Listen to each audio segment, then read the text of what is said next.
Hi there, my name's Lisa Howell from Perfect Form Physio here in Sydney.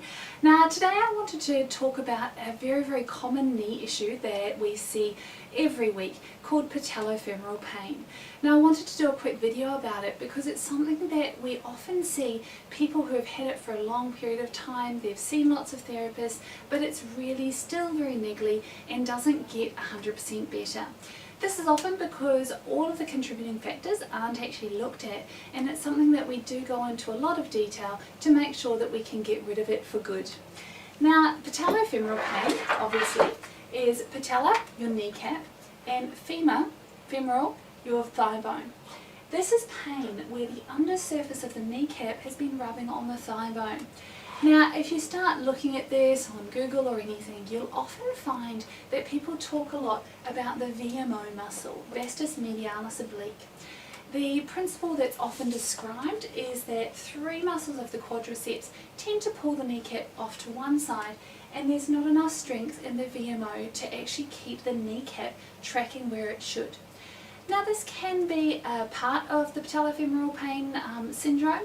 However, we find that often if people are only treating this, they will not get better.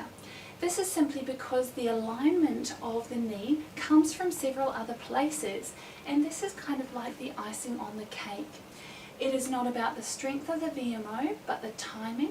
This must come on early in the range to help keep the kneecap in line. However, if there is a problem down in the foot or up in the hip, having the strongest, best VMO in the world won't actually get rid of your pain. So what are we looking for? One thing that we need to do is have a look at the leg, and if you've got any pain in here, just do a couple of simple knee bends. Now we want to make sure that the thigh bone actually stays in line. What often happens when we ask clients with knee pain to do this is that the foot rolls in, and then as they bend, the knee starts rolling in. Now this will cause the kneecap to slide off to the side. The other thing we often see is collapsing down in the hip, which again makes the knee curve in. So we definitely want to be looking at training the muscles around the hip that actually keep the thigh bone in line. We need to train the muscles in the foot and look at appropriate footwear to help keep the foot supported, and then the knee will actually start tracking in line again.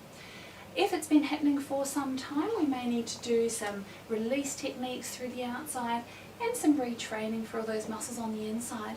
But treatment for patellofemoral pain should not just be localized to this area. It definitely needs to take into account the hip above and the foot below. The knee is just kind of the weak point in the middle that takes the load. So I hope that helps you understand that kind of knee pain a little bit more. Feel free to contact us if you have any more questions about that. We look forward to being able to help you.